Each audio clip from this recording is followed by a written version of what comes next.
જીવનમાં આપણે સ્થિર લાઈફ બનાવી છે. આપણે જીવનમાં એકદમ સુખી રહેવું છે, ખુશ રહેવું છે. આપણે આપણા બાળકો પાસે આપણે કહીએ છીએ કે બાળકો મોટા થયા છે, આપણાથી દૂર થયા છે, તો બાળકો આપણને સમય આપે. બરાબર છે, બધાની પાસે આવી આશાઓ હોય છે. પરંતુ શું તમે ક્યારેય વિચાર્યું છે એક પંખીનું જીવન? હું અમદાવાદ રહેતી હતી ત્યારે મારા ઘર પાસે કબૂતરનો માળો હતો. આપણે આ કબૂતરના માળા પરથી એક જીવન જીવવાની શીખ. જો કોઈ પણ વૃદ્ધ માતા પિતા એકલા રહે છે તો એ લોકો સુધી આ વિડીયો જરૂર પહોંચાડો. જે લોકોના સંતાનો વિદેશમાં છે અથવા તો પોતાના ગામથી દૂર છે, પોતાના ઘરેથી દૂર છે, એ અલગ રહે છે અને આપણે દુઃખી થઈએ છીએ. જે માતા પિતાને એમના સંતાનોના રોદડા રોવાની ટેવ હોય છે, આ એવા માતા પિતા માટે આ વિડીયો છે. ખાસ કરીને અહીંયા આપણે કબૂતર પાસેથી પ્રેરણા લેવાની છે. જો તમે આ કબૂતર પાસેથી પ્રેરણા નહીં લો તો તમે દુઃખી થઈ જશો. તો અમદાવાદ હું રહેતી હતી. આપણે બીજા જે સેકન્ડ કોવિડનો એટલે કે બીજા કોરોનાના રાઉન્ડ પછી જ હું અહીંયા સુરેન્દ્રનગર શિફ્ટ થઈ છું. ત્યારે મારા ઘર પાસે એક માળો હતો કબૂતરનો. હવે આ કબૂતરનો માળો 2 વર્ષમાં એક જ કબૂતર મારા ઘરે રહેતું. પરંતુ એને જો કબૂતરોનું જીવન કેવું હોય છે ને, અને આપણે પંખી છે મુક્ત જીવન જીવવું હોય તો પહેલાં તો આપણે આશા અને અપેક્ષાઓનો ત્યાગ કરવો પડશે. શિવ પુરાણમાં લખ્યું છે કે જે સંતાન જન્મભૂમિ અને કર્મભૂમિ સાથે રાખે છે એ સંતાનની પ્રગતિ રૂંધાય છે. આવું આપણા શિવ પુરાણમાં પણ કહ્યું છે. અને મને શિવ પુરાણ વાંચવાની ખૂબ આદત છે. તો મને આ કબૂતરનું જીવન અને શિવ પુરાણમાં મહાદેવનો સંદેશ આપણા મનુષ્ય જીવન માટે બેસ્ટ લાગે છે. તો ચલો આજે આપણે સિમિલર કરીએ એક પંખીનું જીવન અને શિવ પુરાણનો જે ઉપદેશ છે. આઈ થિંક શિવ પુરાણ તમે સ્ટાર્ટ કરો છો એટલે પાછળથી બીજા કે ત્રીજા જ પેજ પર આ ઉપદેશ મહાદેવનો છે. તમે ખાસ વાંચજો, મજા આવશે. હવે અહીંયા આપણે કબૂતરનું જીવન એવું છે કે કબૂતર એક માળો બનાવે છે. આપણી જેમ જ આપણે જેમ બચત કરીને ઘર બનાવીએ છીએ, આખી જિંદગીની કમાણી ઘરમાં નાખી દે છે, એમ જ એક તણખલું કબૂતર વીણીને લઈ આવે છે અને એવો સરસ મજાનો એ માળો બનાવે છે. માળો બનાવે ત્યારે ઢગલો બંધ એને નાની પતલી લાકડાઓ લાવે છે, ઝીણા મીઠા લીમડાની સળીઓ ખાસ વધારે લાવે એ માળામાં અને ઢગલો કરીને મૂકે અને પછી શાંતિથી ગૂંથે માળો એનો. અને એટલો સરસ માળો બને કે એનું ઈંડું એમાં સેફ રહે. હવે એવી રીતે મહેનત કરે છે, માળો બનાવે છે, એ પછી બચ્ચાને જન્મ આપે છે. બચ્ચાઓ ઈંડામાંથી બહાર નીકળે છે. કબૂતર દાણા લાવે છે, ગોતે છે, એના મોઢામાં ચાવે છે અને પછી કબૂતર એના બચ્ચાની ચાંચમાં ચાંચ નાખીને ખવડાવે છે. અને એ પછી એ બચ્ચું ધીરે ધીરે એની મમ્મી તો હોતી જ નથી માળામાં, એ તો ખોરાકની શોધમાં અને ઉડાઉડ કરતી હોય. કબૂતર હોય ને એ ઉડાઉડ કરતું હોય, એના મમ્મી પપ્પા બંને સાથે જ રહેતા હોય છે. પછી એ કબૂતરનું બચ્ચું છે ને એ એની જાતે મહેનત કરે છે.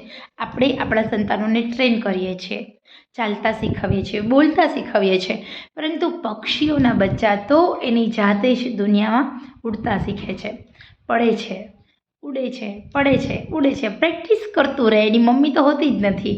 હવે આ કબૂતરનું બચ્ચું જ્યારે ઉડતા શીખી જાય ને એટલે એક વખત માળામાંથી ઉડેલું કબૂતરનું બચ્ચું ફરી ક્યારેય માળામાં આવતું નથી. તો શું એ કબૂતર હતાશ થાય છે, નિરાશ થાય છે? ના, એ કબૂતરનો ઉદ્દેશ પૂરો થયો કે હું જે કબૂતરના બચ્ચાને આ સૃષ્ટિમાં લાવ્યું છું, હવે એની દુનિયા એ ઉડી ગયું છે, ખુલ્લું આકાશ છે. મેં એને જીવન જીવવા માટે એક મુક્ત ગગન આપી દીધું છે. એની લાઈફ અલગ છે. એ એનો માળો નવો બનાવશે અને એ એનો જૂનો માળો હોય ને એ વીખી નાખે છે. ફરી કબૂતર નવો માળો બનાવે છે અને ફરી ઈંડા મૂકે છે. તો 2 વર્ષમાં મારા ઘરે રહેતું કબૂતર 3 વખત માળા બનાવે છે. પણ એ કબૂતર ક્યારેય ઉદાસ નથી થતું, એના ઘૂઘવાટા ઓછા નથી કરતું.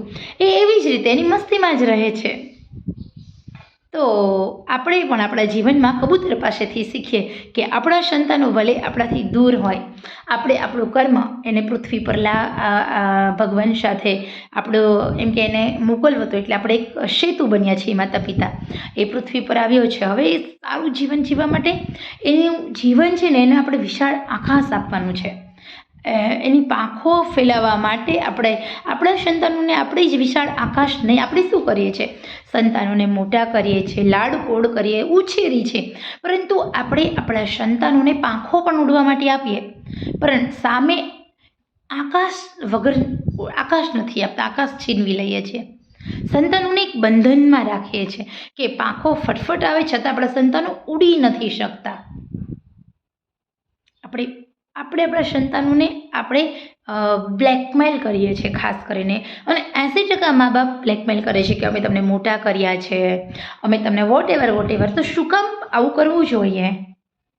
આપણે આપણું મન વિશાળ રાખવાનું. એક કબૂતર છે એવું કે હવે એ એનો નવો માળો બનાવશે, એ એની દુનિયામાં મસ્ત જીવશે. આપણે જેમ આપણો સંસાર જીવી લીધો છે એમ એનો સંસાર જીવશે. હવે આપણે આપણા સંતાનોને મોટા કર્યા, આપણે આપણા કર્મમાંથી મુક્ત થયા, હવે એનું કર્મ એ કરશે. આવું મન વિશાળ રાખો અને એક કબૂતર જેવા બનો.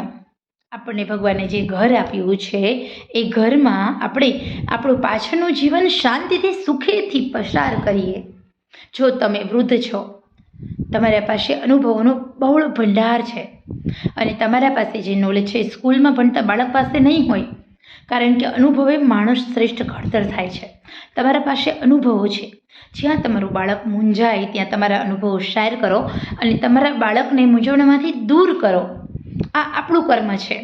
આપણા વૃદ્ધો આવું જ કરતા હતા કે આપણા વૃદ્ધો સુખી હતા. ખરેખર દરેક માતા પિતા માટે અને જે દરેક સિનિયર સિટીઝન લોકોને આ સમજવા જેવી વાત છે. તમે દુઃખી થશો, તમે હતાશ રહેશો, તમે નિરાશ રહેશો, ભગવાન પાસે કહીશો કે આના કરતાં સંતાન ન આપ્યા હોય તો સારું. શું ભગવાનને આવું ગમશે? ના, ન ગમે, જરાય ન ગમે. ઉલટાનું તમારે ખુશ થવાનું છે કે ચલો મારા સંતાનને મેં પાંખો આપી અને હવે એના વિશાળ આકાશમાં ઉડી રહ્યું છે, જેનો મને ગર્વ છે. ખરેખર આ મા બાપ વિચારતા હશે ને એ જ સુખી હશે.